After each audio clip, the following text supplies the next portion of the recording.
തെരുവ് നായയുടെ ആക്രമണത്തിൽ ഗുരുതരമായി പരിക്കേറ്റ വിദ്യാർത്ഥിയുടെ ചികിത്സ ഏറ്റെടുക്കുമെന്ന സർക്കാരിന്റെ ഉറപ്പ് നടപ്പായില്ല.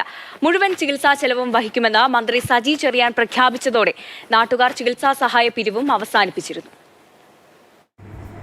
മൂത്രമൊഴിക്കാൻ രാത്രി പുറത്തിറങ്ങിയ സൂരജിനെ തെരുവുനായ്ക്കൾ ആക്രമിക്കുകയായിരുന്നു. വീഴ്ചയിൽ നട്ടെല്ലിന് ഗുരുതരമായി പരിക്കേറ്റ 17-കാരൻ ഇപ്പോഴും ചികിത്സയിലാണ്. സ്വകാര്യ ആശുപത്രിയിലെ ശസ്ത്രക്രിയയ്ക്കുൾപ്പെടെ ഇതുവരെ 15 ലക്ഷത്തോളം രൂപ ചെലവായി. സ്വന്തമായി വീട് പോലുമില്ലാത്ത കുടുംബം കടം വാങ്ങിയാണ് ചികിത്സയ്ക്ക് പണം കണ്ടെത്തിയത്.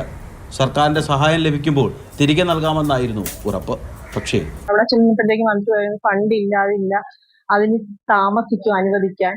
പിന്നെ സാറിനോട് പറഞ്ഞത് വിനോദ് സാറിനോട് പറഞ്ഞാണ് പഞ്ചായത്ത് സെക്രട്ടറി, അതോട് പറഞ്ഞു 3 ലക്ഷം രൂപയുണ്ട്, 3 ലക്ഷം രൂപ എന്റെ കയ്യിൽ ആയിട്ട് തരാം, അല്ലാതെ എന്റെ ഇപ്പൊ ഒന്നുമില്ലെന്നാ പറഞ്ഞു. ഞങ്ങൾക്ക് ഓരോരുത്തർ പിരിച്ചു തരാന്ന് സ്കൂളിൽ നിന്നൊക്കെ പറഞ്ഞതാ. അപ്പൊ ഇതേപോലെ മന്ത്രിയെല്ലാം ഏറ്റെടുത്തെന്ന് പറഞ്ഞു. അതുകൊണ്ട് ആരും ഞങ്ങൾക്ക് ഒന്നും തന്നിട്ടില്ല. അരയ്ക്ക് താഴോട്ട് ചലനശേഷി നഷ്ടപ്പെട്ട സൂരജിനെ ജീവിതത്തിലേക്ക് മടക്കിക്കൊണ്ടുവരണമെങ്കിൽ ഇനിയും ചികിത്സ വേണം. അതിനുള്ള പണം കണ്ടെത്താൻ മത്സ്യത്തൊഴിലാളി കുടുംബത്തിന് നിലവിൽ മാർഗങ്ങളൊന്നുമില്ല. മാതൃഭൂമി ന്യൂസ്, ആലപ്പുഴ.